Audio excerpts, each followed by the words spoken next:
Good night. Ingat ka.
Uy.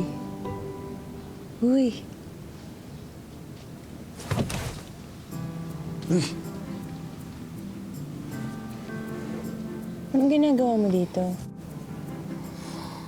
Dito ka ba natulog buong gabi? oo, nasiraan kasi ako ng hindi gumagana yung makina ko kagabi, kaya... Eh di sana nagsabi ka para tumawag ako ng mekaniko.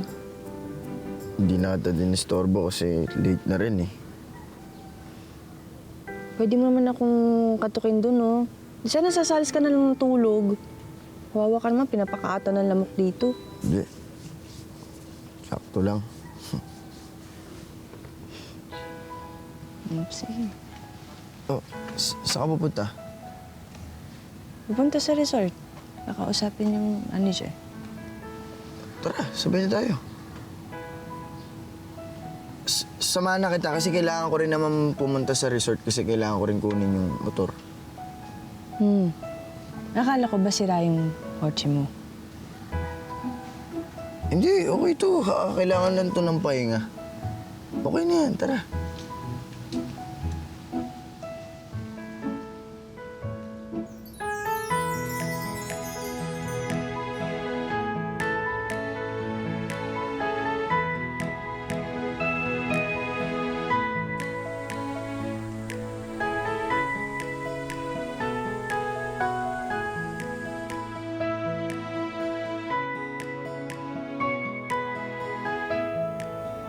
Maayos pa yung lumang cellphone na yan.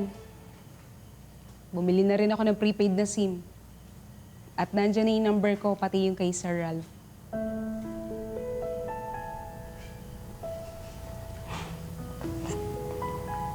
Trixie, maraming salamat. Best friend talaga kita. Wala yun.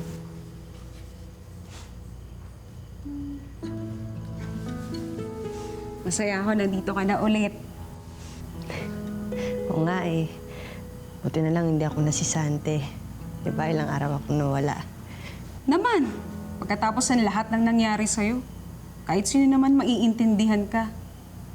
Sabi ko na nga ba eh, tama yung kutob ko eh. May masamang nangyari sa'yo. Langya talaga yung nanay mo. Kasuhan mo na nga yan.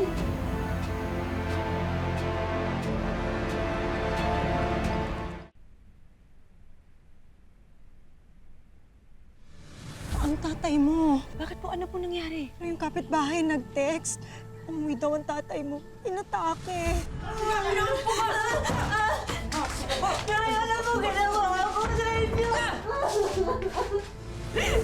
Ano po nangyari sa inyo? Maingay! Ikaw na babae ka. Hindi mo ko pinagmanayan. Hindi mo ako pinagdamutan. Eh di sana hindi nangyayari sa inyo ito.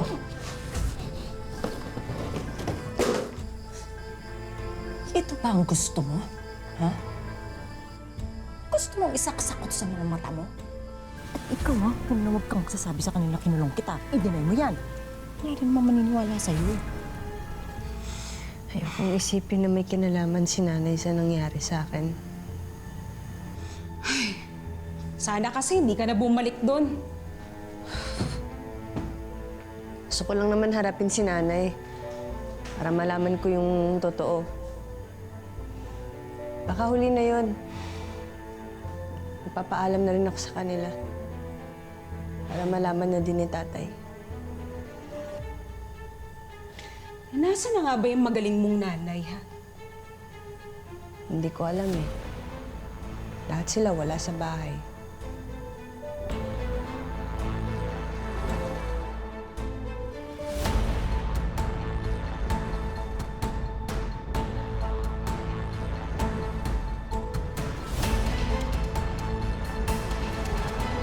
Nay, nahihipay dito. Ayoko na umalis dito.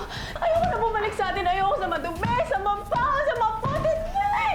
Nagawa mo naman ang paraan, Kailangan lang alamin pa natin yung tungkol dun sa Bianca na yun.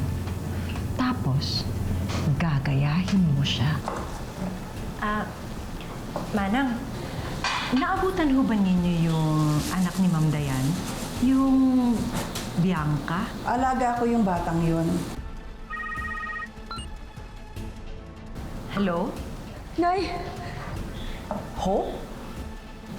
Di ba siya si Hope? I'm home! Ang tagal mong nawala tapos mag-uuwi ka ng babae? Kaibigan ko si Hope. Hindi ko siya kilala. Okay? Mamaya natin maluloko yan o magdanakaw. Hindi ganun si Hope.